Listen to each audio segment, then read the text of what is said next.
I wanna know what you're thinking.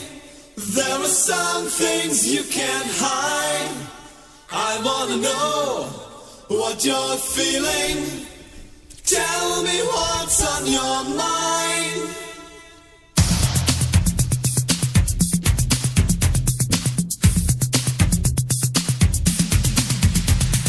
Boom, boom. Pure energy. Pure energy. Good afternoon, Las Vegas, or good evening. This is KLAV, 12:30 a.m. on the AM dial. Why does you guys switch my chords? One day it's one chord, and the next one it's another volume control. This is Real Talk with Clever Minds. This is Miss Please, and I am Mr. Z back in the studio today. What's going on in Las Vegas, Nevada? Dealing with that wind. It's a little dusty out there. Put a little haze in the air. Did you work in the dust today? No, as a matter of fact, I'm kind of happy my sinuses aren't acting up because normally I'll be all head and miserable. You're the cranky one, and I'm the mellow one today. I'm very cranky today. I'm sorry. I took medicine to calm me down, but I'm still cranky. Did he want to talk? No, we can talk later. I don't want to talk. And you do a talk show, sexy woman. You look nice today, by the way. I like that shirt. I've never seen that one. Thank you. With your jeans on and... Well, we have guests in the studio today, so... That's the only way you dress up? Well, baby, you take it. And you know, me, you can't dress up for me? No, me and you don't go that way. You too much like my girl. We can argue. No. No, you too much like my girl. You my girl. You my We ace like boom brothers coon. and sisters. Basically, yeah, we don't go that way. You know what I mean? Even though you're beautiful as all get out, You're handsome. You know, so it doesn't But go... you look nice. You shaved and everything. You got your dreads redone? You know what? You need to stop, woman. I pay attention. Yeah, I see that. I pay attention. You got a manicure too. No, I didn't get one. I was clipping before I came in. I was going to get one. So you did one yourself? Yeah, but I didn't do the nail polish and stuff like I wanted to because I was going to get one. My manicurist, she went back to Denver. Did she? Oh, and you had just said at the Brian McKnight concert that you were going to go. Yeah, get she went back. I went over there to see her over there, close to where we live at. And I walked in there and said, "Can I see Miss Ashley? She go back to Denver." Oh, that's jacked up. She go now. What the heck you mean? She go back. She said, "Me back maybe 4 months. 4 months." Because it's expensive, so they go back for a long time. To Denver? Yeah. Well, anywhere if they go over, just because it's family, how they spend time with their families. Well, she boned out. I was like, all right. So I wanted to go find somebody else, and I went to one place off of Spring Mountain. I was like, let me go over there. But I got a good place to recommend. But you. I don't like all the chemical smells when I walk in. This new salon, when I walk in, you don't smell. Next to Chuck E. Cheese? Yes, you don't smell all That's this. my friend, the owner. Yeah, I know her. Yeah, I know you. So yeah, but the smell is very common there. But I've had in other places where when you walk in there, the smell is so overpowering. You walk out, your head's hurting and everything like that. But so who do we have in the studio today? Come on, talk up, people. Ladies first. Well, I was waiting to say how good you do look. So Doesn't he look good? He does. But I'm Mary Perry. I thought you said you were married. No, she said that too. She got that. I'm Mary Perry. Oh, I'm Mary Perry.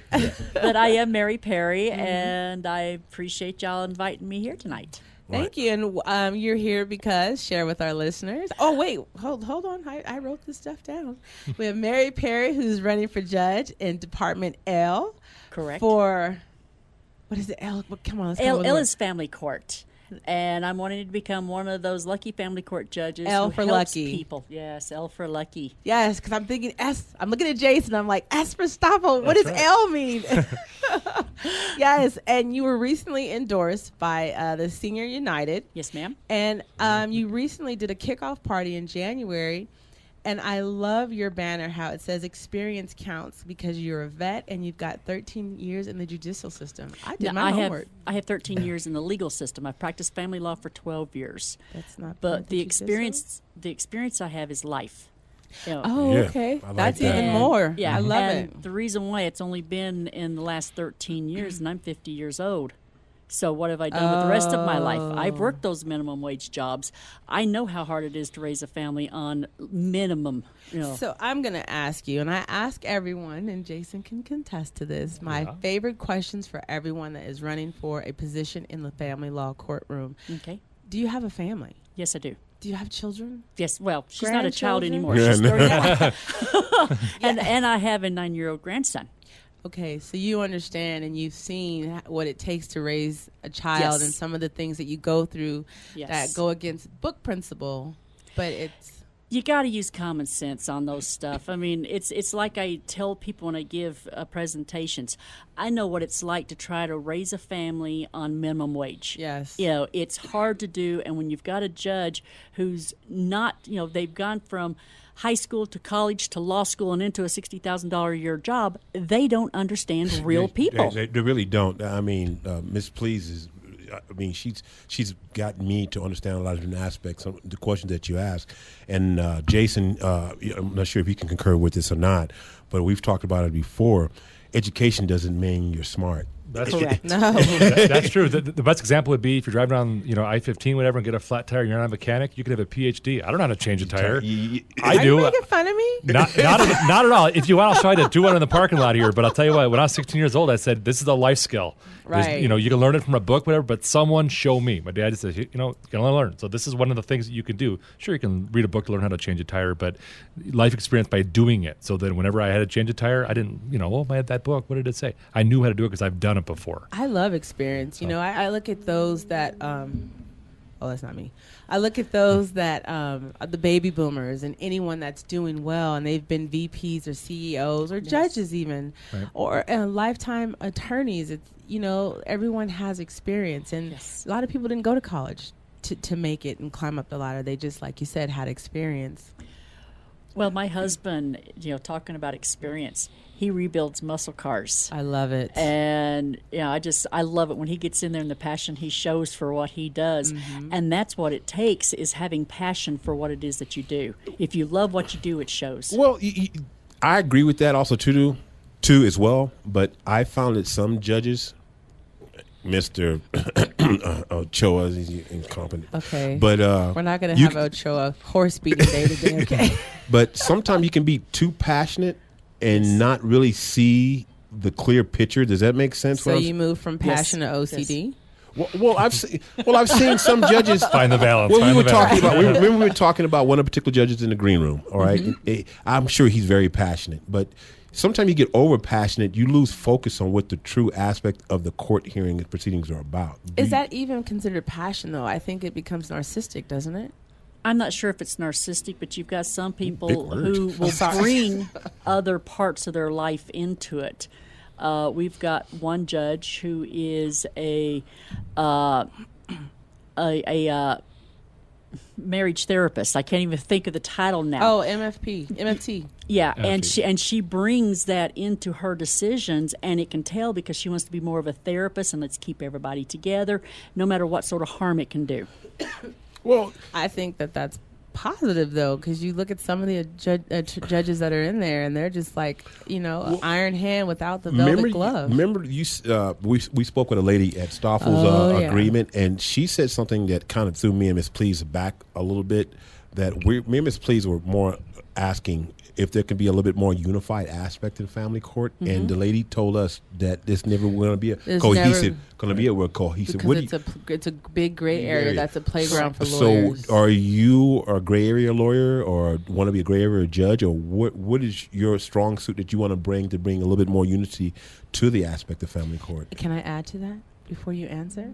I guess what you are bringing to it. Are you going to allow the court system to deter who you are and who you set out to become as a judge when elected? Nobody will ever deter me from who I am. Okay. I went through life happy and keeping my feet firmly on the ground, and nothing and nobody's going to change that. I've got a husband who will very definitely knock some sense into me figuratively if I did. So I don't have to worry about that. The family law, the way that the law is written, it is gray. It is so much up to the judge's discretion on what is done, and it's not our place to be a judicial activist. We have to follow the law.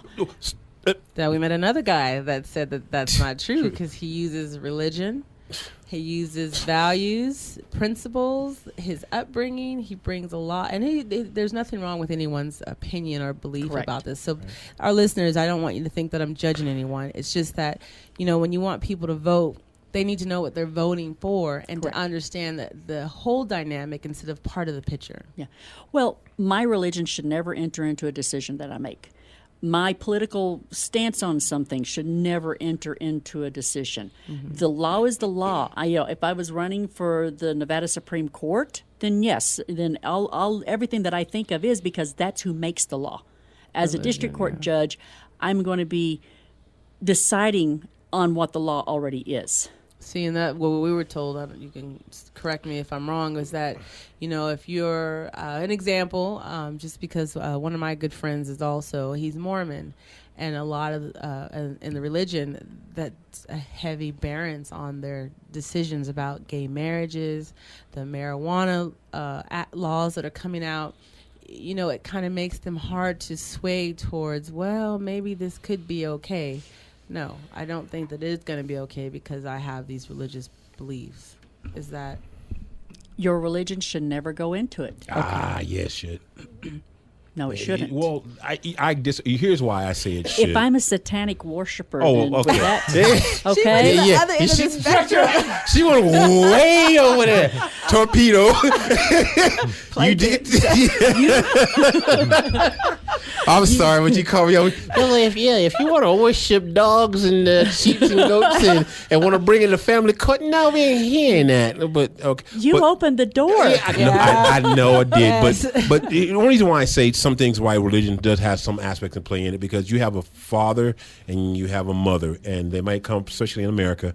People come from there. I've seen people who are Jewish to married to a Catholic, and a Jewish married to a Protestant or Protestant, things like that, and they want to raise children. People's beliefs are very, very strong within their hearts, but I think they should have discussed it before they had kids. Definitely. And when that child turns 18, then that child gets to make the decision. But as long as there's joint legal custody, then each parent has a right to teach those kids each of their own religions. And then the child makes the decision. And that is something that's very common in the courtroom. Correct. Very common. It is very common. And people let passion overrule their common sense. And if they're going to act fast, have children by this person that they didn't consider, then they're going to suffer the consequences for at least 18 years. That's true. And by the way, listeners, we also have attorney, the infamous Jason Not yet. Stoefel. Not infamous yet, but yeah. Future judge for Department S. That's the name of the game. It's Attorney Jason Stoefel, live in studio, running for Family Court Department S for Stoefel. Do your homework, people. Mr. Z is somewhere around there. Like I say, do your political homework, and we'll talk about that little aspect later. But I want to ask Ms. Mary a question. What do you think about the aspects of being a judge for 6 years? What do I think of the aspects of it?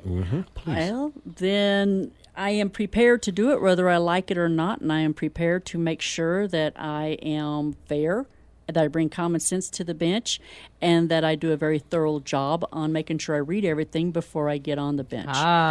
Music to his ears. We talked about that in the green room because Mr. Stoefel was going against someone that I'm just so appalled at. But also, too, though, how do you feel about if someone doesn't have the ability and they have to go to the self-help center and they're passionate about their case and they're fumbling through the aspects, and the other side has an attorney and the other side doesn't, either male or female, I don't care who it is. How are you going to be fair with that aspect, with that person who's very passionate, and they might be ignorant to the aspect of that? How are you going how are you going to be able to treat in a fair aspect? Because I've seen so many times whereas the person can come in on the other end, be the father or the mother. Their family could back the mom so much money, but the dad's got to pay child support now, or the mom's got to pay child support now, or vice versa. And he's trying to combat an attorney he's very seasoned, and the dad's only has the aspect of the family law center help there. How do you decipher from the difference in that and give a fair shake to different opponents? Ask questions. You can always lead the litigants in just by asking the questions. Well, how do you see it in your opinion? What happened? Is that the gray area you're talking about? What happened? Okay. I like that. That is question. the gray area. You have to, a judge's job is to make sure they have all the facts before they enter into decisions. I think I'm sorry, I just want to interrupt That's real right. fast. Your statement to me means a lot. It carries a lot of value and a lot of weight because no one ever asks someone, how do you see it? Perception is everything. Well, just certain judges ask me certain things, but I guess I'm looked at as being so arrogant because being 6'3", I'm serious. Mr. Z said it, everybody. Yeah, I'm going in there. I don't believe in cowing. Just because you're a judge, and don't get me wrong, I respect. We had a discussion about that. You're a judge. I understand that. But you're a human being too, so don't get Correct. it twisted to the point where it's because you're a judge that you're better than me. Right. That's what I don't like about some of the family court judges.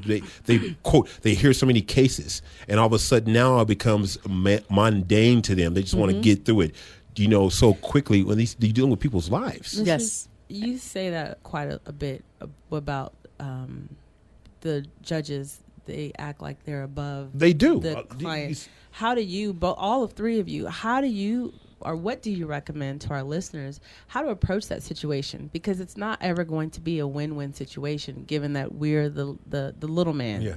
So from your point, your vantage point, and your vantage point, how do you...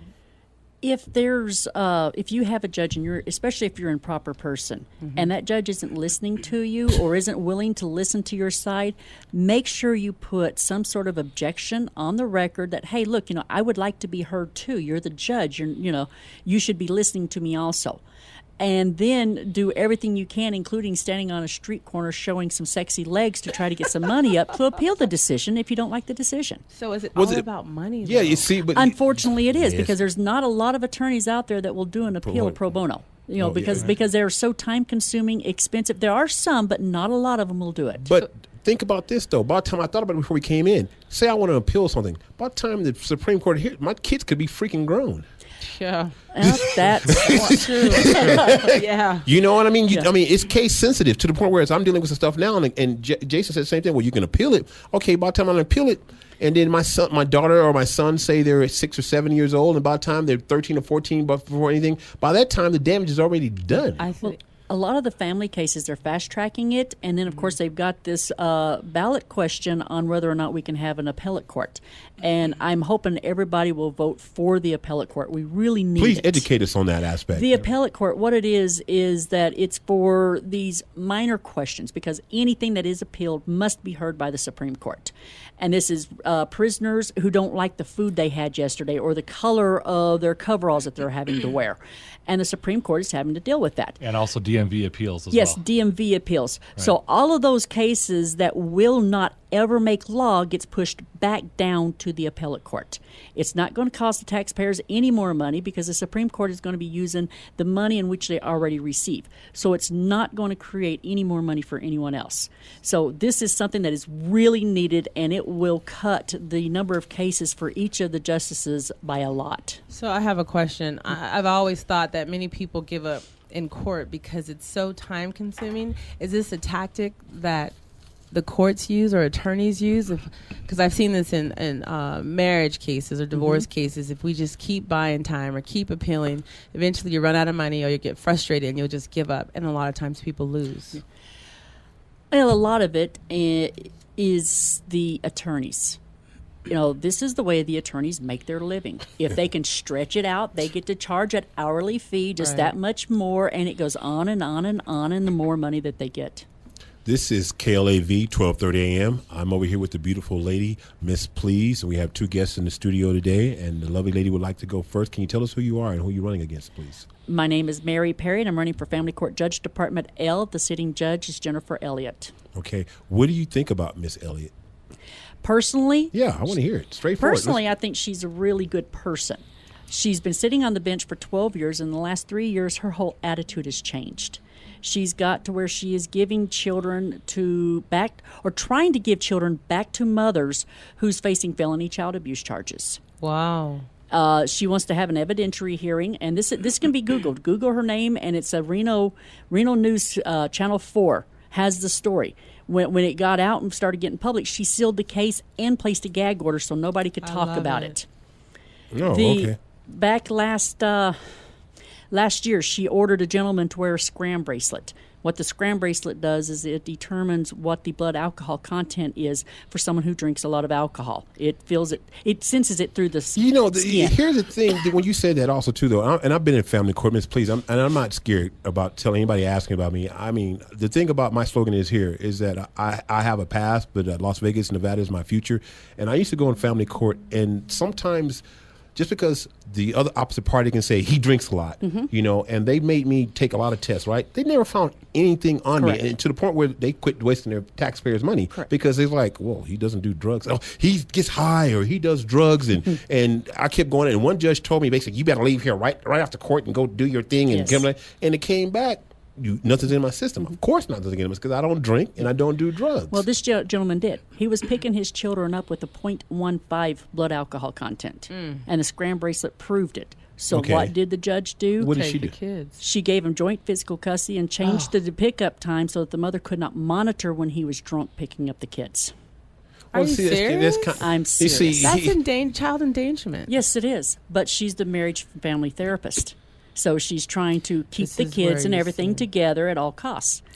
So do you know her enough to know if she recommends family counseling, if she recommends mediation or some sort? Because it just seems very... She will take most of her cases all the way up to right before the trial is supposed to start, to the date that we call calendar call, and then order what we call an outsource evaluation. She brings in a psychologist and all these people here where it costs the parties $5,000 plus to have someone come in there, and it forces the people to settle the case because they can't afford it. Well, sometimes the psychologist, I'm going to be honest with you, Las Vegas, Nevada, I've been through the family court system, and I'm going to be very, very adamant about this. Some of that stuff is bogus because it is. I mean, you can go ahead and give this person $5,000, and I've seen something before with me, whereas the judge ordered this, and I was truly the winner in this aspect. And Judge Sanchez saw it. She was the judge at a particular time. And she goes, Mr. Campbell, you don't agree with this. And she basically didn't even look at the other party. Goes, this is bogus. I already know what Mr. Campbell's about, my name, and was about. And she didn't fall for that BS because I thought it was BS. And she thought it was BS because basically she looked at the evaluation. She was one of those good judges who look at the paperwork. Correct. So with all this family stuff that you're saying, go to this mediation, go to mediation, that, does that really hold water to you as being an attorney when you're becoming a judge, ma'am? Sometimes it will. Yeah, I have a case that's been active now for 5 years, and one of the parties has got a couple severe personality disorders. When you have that involved, you need an expert to come in and give guidance to the court on what is best to protect the children from what could happen. And if you've got a good enough judge who's going to follow it, then maybe you can wind up with that parent getting the help that's needed so that they can be a better parent. So when you become judge, because I always like to see the future. I like when she does that. When you become judge, are you going to decipher between the BS and what your life experience has given you to be a great judge and to not waste taxpayers' money in the long run? I am going to give it my best shot to make sure. And I want all of the attorneys who's going to be coming before me to know that if they think that I've made the wrong decision, come to me. Let's hash it out. All three of us, me and both of the other attorneys, can sit down and discuss it and where am I going wrong. And if I'm wrong, I will have absolutely no problems with fixing it. Okay, so real fast, this is just a PSA announcement. When you both become judge, can I please get an invitation to come sit and have coffee in your chamber with you? Of course. All time. You're funny. And Jason's going to get it. All time. But I'm going to ask both of you a question. And we were talking briefly at the green room, and I've never discussed this with Miss Please before, and this is something that touches my heart a lot, especially in the family court system. Do you feel that a party, either side, male or female, the plaintiff or defendant, can cry wolf so many times and get things to go so wrong into the court aspect that it can affect you did ask that at his event. It is an event that it can affect the outcome of a lot of cases and a lot of things. These children are growing up to see what the real reality of life is, because the mom has said so many different things have come to fruition, or the dad has said so many things and they've had counseling here, they've had counseling there. And you said you've had somebody in your court for 5 years. I mean, not court, but counseling. I mean, as a client for 5 years. I can top that. I've been in the family court system. since my first was born, on and off, because some of the BS that mothers or dads can have caused out, and it's affected the family so much. I believe that the children should be kept out of it as much as possible. Doesn't work that way. If you have a parent who is consistently trying to make false claims and it gets proven, 2 or 3 different times, then maybe there needs to be a change of custody and supervised visits in place, because that is harming the child. That's child abuse, in my opinion. So when does common sense? And I'm sorry, I'm not, for anyone listening, I'm not a politician. You guys are the experts. But I'm speaking on behalf of the people that I know that go through a lot of stuff, and they're listening, and I've gotten text messages. At what point do you actually say enough is enough? Because sitting in the courtrooms, it's frustrating when you're a single parent or a parent that's new to this, and you think that, okay, I trust the system because you're going to do the right thing for me. But then, like Mr. Z said, you've got a parent that's just crying wolf. Well, in some of those instances, let's say one of the parents is making sexual abuse allegations. Mm-hmm. What you have to put the child through to make a determination if that's going on is child abuse. As soon as that comes back that that's false, then custody probably needs to be changed, and the parent who's making those false allegations needs to get help so that they know that they cannot destroy a child's life. I'm about to be shocking for you. If you have children in the rooms, please step out for a second. If you're listening to adult conversation right now, what I'm about to say is this. I agree, but with my experience, and I've seen in other cases, and I did some therapy and other kind of stuff, allegations were made so much with some things had come to fruition because of all the stuff that was said to the children so involved. Basically, they were brainwashed. And it did happen. Yeah. Do you hear what I'm saying? I hear what you're saying. I've seen it happen. And I'm coming from experience. I've seen it happen. How do you stop that when you... Judge Sanchez is very good at certain things. She told people to stop doing certain... It's going to happen if you keep saying it. And guess what happened? Now you're in front of me now and you're crying, and now we got these children involved because family court is... People don't really understand. Family court is very serious to me because this is the beginning of people's lives, children's lives, adults' lives as well, too. And sometimes people treat it so cavalier, like it's no big deal, which it really is. One of the first steps that could be taken is maybe in order to put the children in some sort of counseling so that a third party is keeping track of what's going on, and then the third party can make note of this. And if it starts getting out of hand, guardian ad litem, or even a child therapist where they're having weekly sessions with the therapist because one of the parents is trying to do some parental alienation. And if that starts coming to light, then the judge needs to make that tough call. No matter whether they want to or not, that tough call needs to be made. Ochoa didn't make it, and I've been in front of Ochoa. I've been in Potter, Henderson, and Sanchez, and I've sat in some other courts and listened to some other judges. Some of the judges took it seriously. Ochoa didn't, and caused some ill will and some other things, aspects in that. But I'm not against him because of that aspect, but that's partly because of it. I'm partly because of the laziness. And right now, I'm worried about judges getting in there. And Ms. Please said the same thing.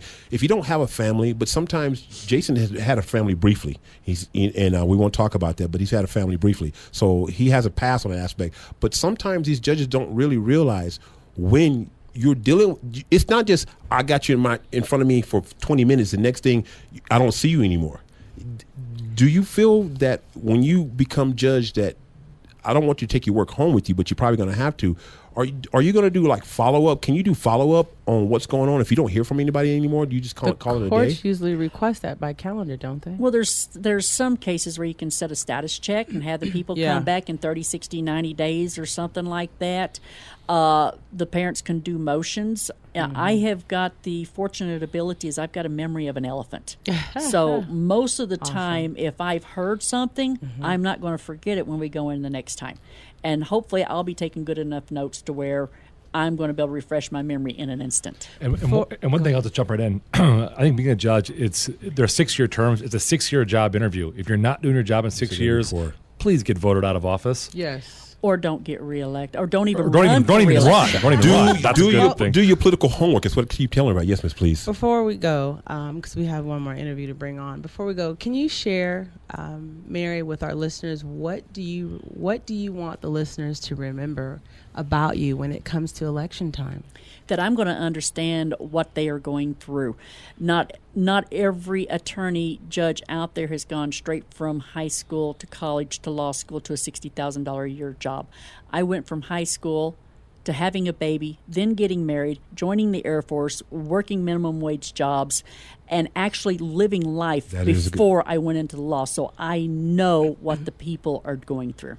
I love it. Will you be able to come back with us in about 2 weeks and come on the air and Most and definitely. talk some more, both of you? Tell us who you are again before Yes. we let you go, my dear. I'm Mary Perry, and I'm running for Family Court Judge, Department L. Who you are, big guy? And Jason Stoefel, running for Family Court Department S for Stoefel. I have no primary. I go to the general election in November. Miss Mary to my left, she does have a primary. Who is your primary? My primary is against Jennifer Elliott and Paul Godet.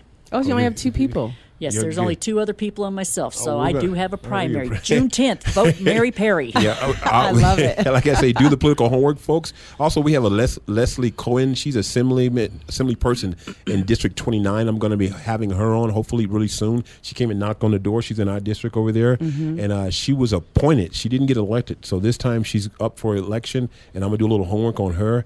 And like I tell everybody, please do your political homework. My name is Mr. Z. I'm over here with Miss Please, and I am politically involved in some aspect. I have to tailor it a little bit, but please, folks, do your political homework when you're out there, because we put too many people in office and we assume that we want them to do their job, but a lot of times they do not. And Miss Please over here has really educated me a lot. She does her homework in a lot of different ways, and I'm really shocked sometimes, I shouldn't be, about some of the questions that she asks and some of the things she says. And even though she's cranky at times, I love this lady dearly. I do. She's cranky at times, but she does her homework, and I'm glad we're You know together. what? I'm not. You guys are political geniuses, and I'm not a political genius at all, and I won't even pretend But on you do your in, homework, the, in my the dear. radio. But you know what? I listen to friends, my clients, and we're the voice for them here at the radio station. And if I can't ask, and it might sound quirky coming out, but it's really important to them because they don't know who to vote for, and people are tired of saying, "Well, Miss Please, who are you voting for?" Oh, okay, that's what I'll vote for. Miss Please, do you know what PMS really stands for? I wish that was a reason, but yeah, the cause. But yes, Go no. for it. Tell us. Tell us. Putting up with men's stuff.